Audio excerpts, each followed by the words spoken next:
Hello friends, कैसे हैं आप लोग। इंटरेस्टिंग केमिस्ट्री के यूट्यूब चैनल पे आपका स्वागत है।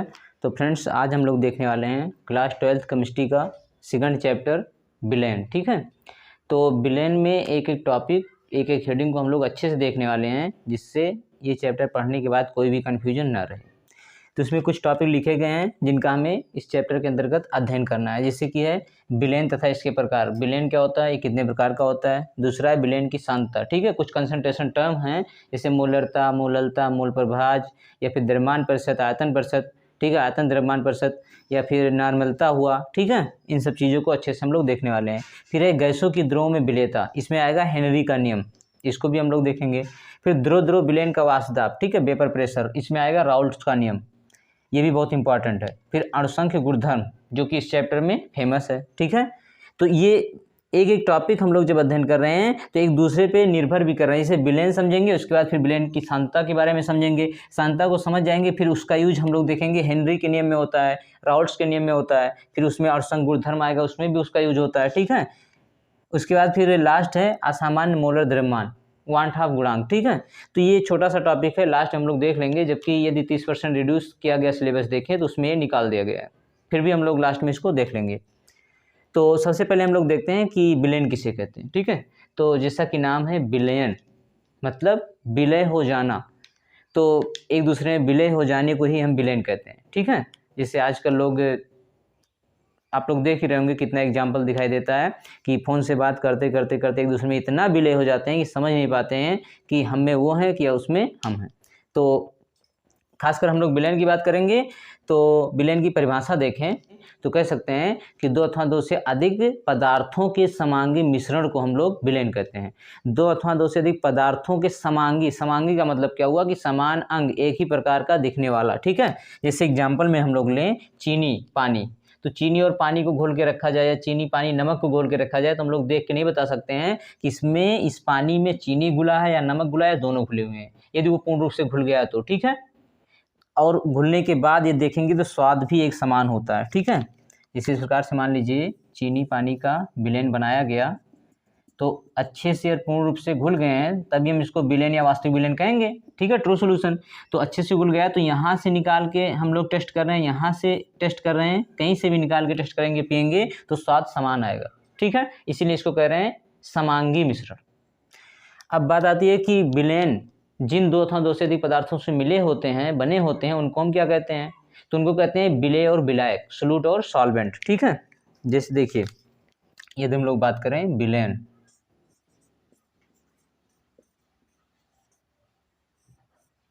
तो विलयन किससे किससे मिलकर बना हुआ है, सोल्यूट प्लस सॉल्वेंट, या कह सकते हैं विलेय प्लस विलायक, विलेय प्लस विलायक। ठीक है,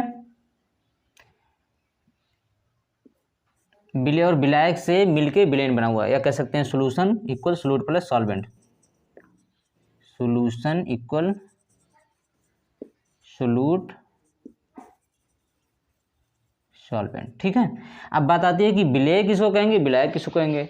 तो विलयन में यदि हम लोग देखें तो जिस पदार्थ की मात्रा अधिक होती है उसको विलायक कहते हैं, जिसकी मात्रा कम होती है उसको हम लोग विलेय कहते हैं। ठीक है, जैसे एग्जाम्पल में लिया गया यहाँ पर चीनी और पानी। ठीक है, चीनी और पानी का विलयन, चीनी पानी का विलयन, इसको हम लोग शरबत कहते हैं। ठीक है, अब ये विलयन है, शरबत समझ में आ रहा होगा, क्योंकि शरबत तो जानते हैं सभी लोग, शरबत जाने ना जाने लेकिन मैं रंग शरबतों का, तू मीठे घाट का पानी, इसको तो सबको पता होगा ये। तो देखिए चीनी और पानी का विलयन जो है, इसमें यदि हम लोग देखेंगे शरबत के रूप में है तो इसमें चीनी की मात्रा कम है, यदि शरबत के रूप में है तो चीनी की मात्रा कम लेकिन पानी का मात्रा अधिक है, तो इसमें हम कहेंगे कि जिसकी मात्रा कम है, चीनी कम है, तो ये हो गया सोल्यूट विलेय, और पानी अधिक है तो हो गया विलायक सॉल्वेंट। ठीक है, लेकिन यदि इसी चीनी और पानी से हम लोग चाशनी बनाएं, जिसमें हम लोग पानी को कम लेकिन चीनी को ज़्यादा कर देते हैं, तो यही चाशनी जो बन रहा है तो चीनी और पानी ही, लेकिन इसमें फिर क्या हो जाएगा, चीनी की मात्रा अधिक तो ये विलायक, और पानी का मात्रा कम तो ये विलेय। अर्थात इस प्रकार से भी हम लोग कह सकते हैं कि सॉल्यूशन बनने के बाद जो पदार्थ अपने अवस्था को बनाए रखते हैं, उसको हम लोग विलायक कहते हैं, और जो अपनी अवस्था को खो देते हैं, गंवा देते हैं, उसको हम लोग विलेय कहते हैं। जैसे शरबत बना तो शरबत में पानी अपनी अवस्था को बनाए रखता है तो उसको विलायक, और चीनी अपनी अवस्था को खो देता है तो उसको विलेय कह सकते हैं। ठीक है, तो ये हो गया विलेय और विलायक। जिसकी मात्रा कम उसको विलेय, जिसकी मात्रा अधिक उसको विलायक। ठीक है, अब इसके कुछ मुख्य लक्षण है उसको हम लोग समझ लेते हैं, या फिर ऐसे भी देख लेते हैं एक बार कि यदि मान लीजिए विलेयन दो अथवा दो से अधिक पदार्थ कहा गया, तो यदि दो पदार्थों से मिलकर विलेयन बन रहा है तो उसको हम द्विअंगी या बाइनरी सॉल्यूशन कहते हैं, या द्विअंगी विलेयन कहते हैं। और यदि वो विलेयन तीन अथवा तीन से अधिक, तीन का यदि होगा तो उसको हम टर्सरी या त्रिअंगी विलेयन कहेंगे। ठीक है, अब आगे हम लोग देखते हैं कि इसके कुछ मुख्य लक्षण होते हैं विलेयन के। जैसे पहला देखें तो ये होता है कि ये एकल प्रावस्था में पाया जाता है। एकल प्रावस्था का मतलब सिंगल फेज होगा, ठीक है ना, एक ही प्रकार से दिख रहा है। और इसके जो भी जितने भी कंपोनेंट्स होते हैं, अवयव होते हैं, वो एक समान अवस्था में मिल जाते हैं। ठीक है, जिससे इसके गुणधर्म भी समान होते हैं।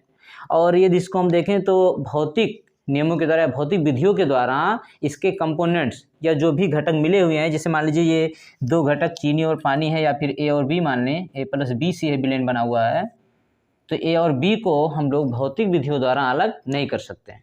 ठीक है, और देखेंगे तो ये होता है कि इसके जो घटक होते हैं जिनसे ये बना हुआ है, उनके गुणधर्म विलेयन बनने के बाद भी बने रहते हैं। जैसे मान लीजिए चीनी और पानी का विलेयन बनाया गया, ठीक है, तो चीनी मीठा होता है तो, या जो भी होता है उसी प्रकार से रहेगा, विलेयन भी अपना स्वाद रखेगा, ठीक है, अपना गुणधर्म दिखाएगा। पानी भी अपना गुणधर्म दिखा रहा है। ठीक है, तो विलेयन बनने के बाद भी विलेयन बनने वाले पदार्थ अपने गुणधर्मों को नहीं खोते हैं। ठीक है, तो ये हो गया कुछ इसके लक्षण। उसके बाद हम लोग देखते हैं विलेयन के प्रकार को। फ्रेंड्स, यदि हम लोग बात करते हैं विलेयनों के प्रकार, ठीक है, टाइप्स ऑफ सॉल्यूशन, तो इसमें हम लोग सबसे पहले देखते हैं कि इसको हम दो प्रकार से डिवाइड कर सकते हैं। पहला है अवयवों की मात्रा के आधार पर। अवयव मतलब क्या हो गया कि जिनसे ये बने हुए हैं, जैसे मान लीजिए चीनी और पानी से बने हुए हैं, तो चीनी और पानी हो गया विलेयन का अवयव। ए या बी कह सकते हैं, ए प्लस बी भी कह सकते हैं। ठीक है, तो अवयवों के मात्रा के आधार पर कह सकते हैं, on the basis of quantity of components. ठीक है, तो पहला हो गया अवयवों की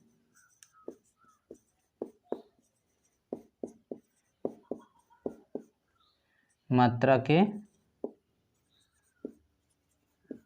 आधार पर। ठीक है, on the basis of quantity of component. तो इसमें हम लोग देखेंगे तो इसमें भी दो प्रकार से हो सकता है, या फिर तीन भी हो सकता है, लेकिन मेन दो होता है। तो इसमें जो पहला होगा तनु और सांद्र विलेयन, या कह सकते हैं डाइल्यूट एंड कंसंट्रेट सॉल्यूशन। इसमें फर्स्ट क्या होगा, तनु और सांद्र विलेयन,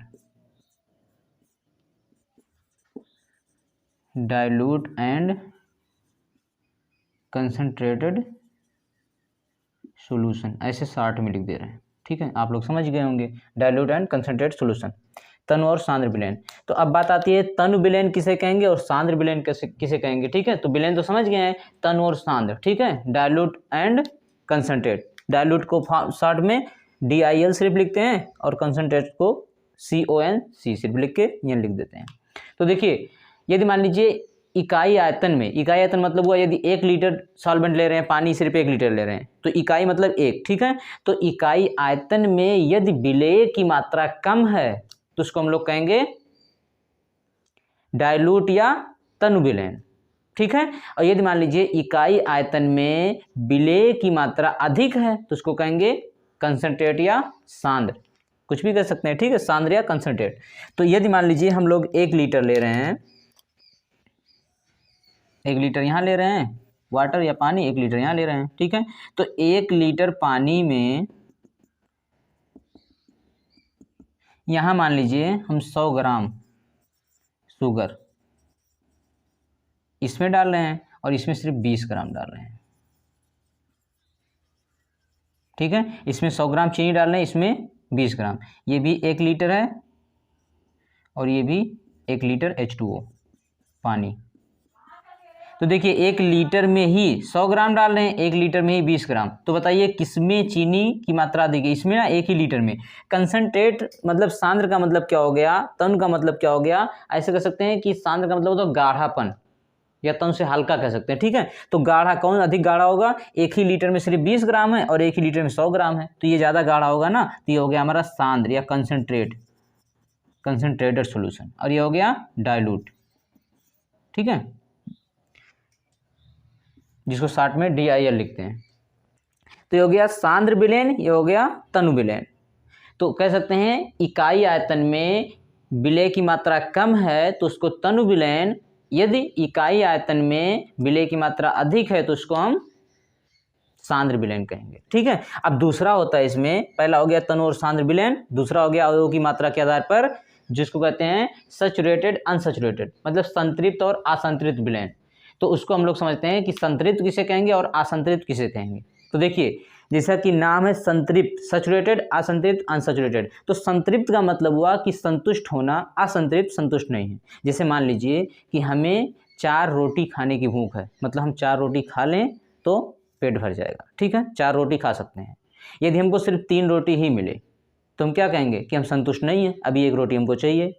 यदि हमको 4 रोटी खाना है, 4 रोटी मिल जाए तो हम संतुष्ट हो जाएंगे। बस सेम यही कंसेप्ट है विलयन में, ठीक है।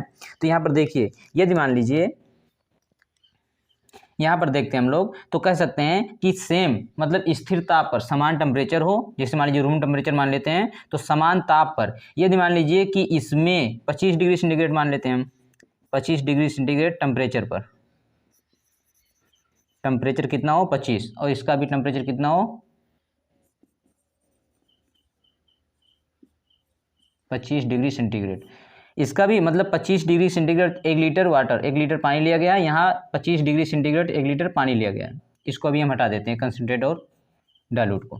तो देखिए हम ये कह रहे हैं कि 1 लीटर पानी में 25 डिग्री सेंटीग्रेड पर यदि मान लीजिए 100 ग्राम चीनी घुल सकता है, फिर से समझिए, 1 लीटर पानी में 25 डिग्री सेंटीग्रेड टेम्परेचर पर 100 ग्राम चीनी घुल सकता है। तो यदि ये 100 ग्राम घुल सकता है और पूर्ण रूप से 100 ग्राम घुल जाए तो इसको हम कहेंगे संतृप्त या फिर सैचुरेटेड, संतृप्त विलयन, ठीक है। मतलब 1 लीटर पानी में 100 ग्राम घुल सकता है, इससे अधिक घुलेगा नहीं, और वो 1 लीटर पानी में 100 ग्राम घुल भी गया पूर्ण रूप से, तो संतृप्त हो गया, जितना चाहिए था 4 रोटी मिल गया, संतृप्त। लेकिन अब मान लीजिए कि इसमें 100 ग्राम घुल सकता है, 100 ग्राम डाला भी गया, लेकिन अभी कुछ इसमें है जो नहीं घुला है, बाकी चीनी मान लीजिए सिर्फ 70 ग्राम ही घुला है, 70 ग्राम घुला, इसका मतलब 30 ग्राम नहीं घुला है। तो 70 ग्राम घुल चुका है लेकिन 30 नहीं घुला है ना, तो 30 अभी घुलेगा इसमें, जबकि टेम्परेचर दोनों का समान है, टेम्परेचर को बढ़ाएंगे तो अधिक घुल जाएगा, उसकी बात नहीं कर रहे हैं, स्थिर ताप पर। तो यदि इसमें से 70 ग्राम 80 ग्राम 60 ग्राम कुछ भी घुला है लेकिन 100 ग्राम पूर्ण रूप से नहीं घुला है, तो इसको हम कहेंगे असंतृप्त विलयन या अनसैचुरेटेड सॉल्यूशन, ठीक है,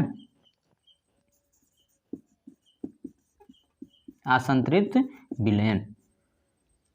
तो उम्मीद है समझ में आ गया होगा।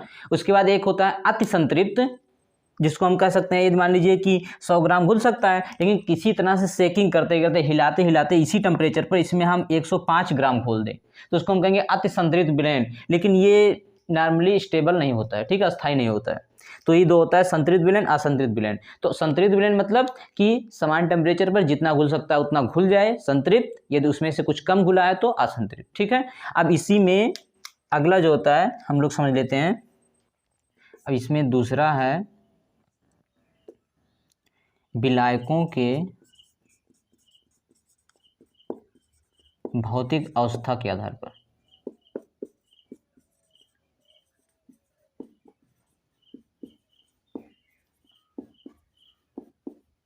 भौतिक अवस्था के आधार पर, on the basis of physical state of solvent, ठीक है। तो इसके आधार पर देखेंगे तो हम लोग देखते हैं कि 3 प्रकार का विलयन मिलता है। पहला होता है गैसीय विलयन,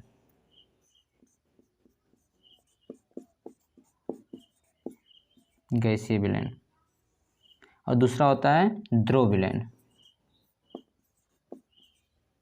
और तीसरा होता है ठोस विलयन,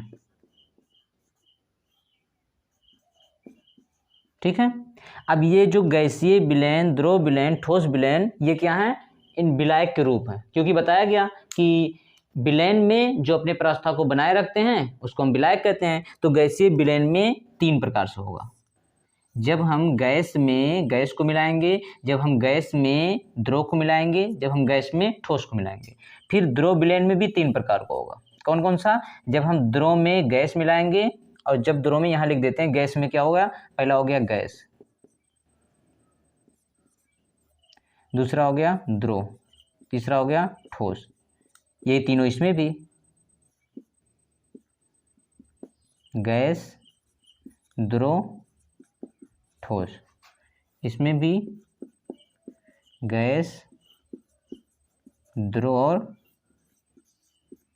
ठोस। ठीक है, देखिए जब मान लीजिए गैसीय विलयन कहेंगे तो गैसीय मतलब गैसीय अवस्था क्या हो गया, विलायक, और इसमें ये सब हो गए विलेय। ठीक है, ये टोटल जो हो रहे हैं ये विलायक,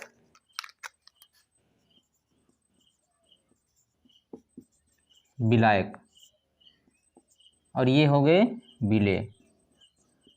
ठीक है, तो जब गैस में गैस मिलेगा तो एक विलयन बनेगा जिसको हम कहेंगे गैसीय विलयन। जब गैस में द्रव मिलेगा, मतलब गैस विलायक है, द्रव आके मिल रहा है, गैस में ठोस मिल रहा है, तो यहाँ गैस गैस का एग्जांपल हम देख सकते हैं वायु। वायु जो होता है, इसे मान लीजिए इसमें हाइड्रोजन, ऑक्सीजन होता है, नाइट्रोजन होता है और CO2 भी होता है। ठीक है, तो इस प्रकार का जो विलयन होगा इसको हम कहेंगे गैस में गैस का विलयन। और दूसरा हम कह सकते हैं गैस में जब द्रव मिल रहा है, ठीक है, गैस इसमें द्रव, तो नमी जो होता है, ठीक है ना, मॉइस्चर जो होता है, नमी, मतलब जैसे मान लीजिए यदि नमी अधिक है तो उसमें गैस में क्या होता है, कुछ वाटर पार्टिकल या और भी मतलब द्रव फॉर्म होता है। ठीक है, तो उसमें होगा गैसीय विलयन में द्रव, किसमें, गैस में। और ठोस का मतलब हो गया, मतलब गैस में जब ठोस है तो कह सकते हैं जैसे वायु में यदि कपूर हो, ठीक है ना, कपूर का मिश्रण।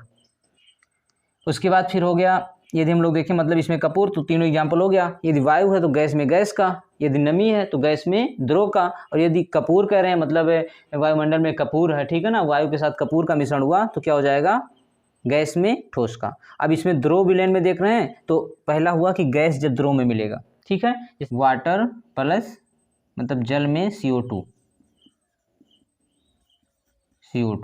ठीक है। तो यदि पानी में CO2 जिसको हम लोग सोडा वाटर भी कहते हैं, ठीक है, तो जल है, इसमें CO2 गैस, तो जल द्रव है और CO2 गैस है, तो हो जाएगा द्रव में गैस का विलयन। ठीक है, उसके बाद हो गया द्रव में द्रव का, तो ये तो हो गया मदिरा जिसको कहते हैं, ठीक है, मदिरा मतलब H2O, पानी में शराब, एल्कोहल, ठीक है, तो भी द्रव में द्रव का विलयन हो गया।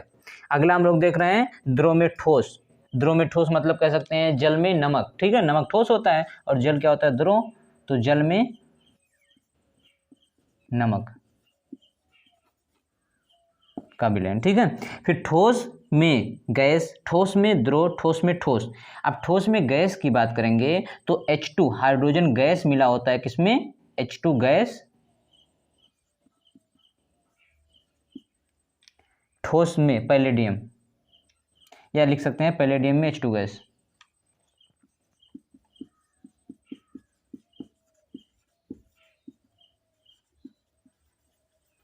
ठीक है, पैलेडियम जो कि ठोस होता है, इसमें H2O गैस मिला होता है। ठीक है, ठोस में द्रव, ठोस उसमें द्रव मिला हो, तो इसका एग्जांपल हम लोग कह सकते हैं कि जैसे मान लीजिए गोल्ड है ना, तो गोल्ड में मरकरी, ठीक है, गोल्ड में मरकरी, मरकरी कैसा होता है, द्रव, ठीक है, तो Au में Hg का विलयन हो जाएगा, ठोस में द्रव का विलयन। उसके बाद तीसरा क्या है, ठोस में ठोस, तो इसको हम कह सकते हैं पीतल। पीतल तो आप लोगों को पता ही होगा, ठीक है, किससे किससे मिलकर बना होता है, पिताजी, ट्रिक बताया गया था, पिताजी मतलब पीतल, जिंक और कॉपर से। ठीक है, ऐसे पिताजी, पी से हो गया पीतल, इक्वल ता से तांबा, जी से जिंक, तो पीतल, तांबा और जिंक दोनों ठोस हैं, तो ठोस ठोस का विलयन हो गया। ठीक है, तो अब आगे हम लोग देखेंगे दूसरा जो है गैसों में, ये दूसरा वाला विलयन की सांद्रता के बारे में नेक्स्ट वीडियो में। ठीक है, तो उम्मीद है आप लोगों को अच्छे से समझ में आया होगा। Okay, thanks for watching.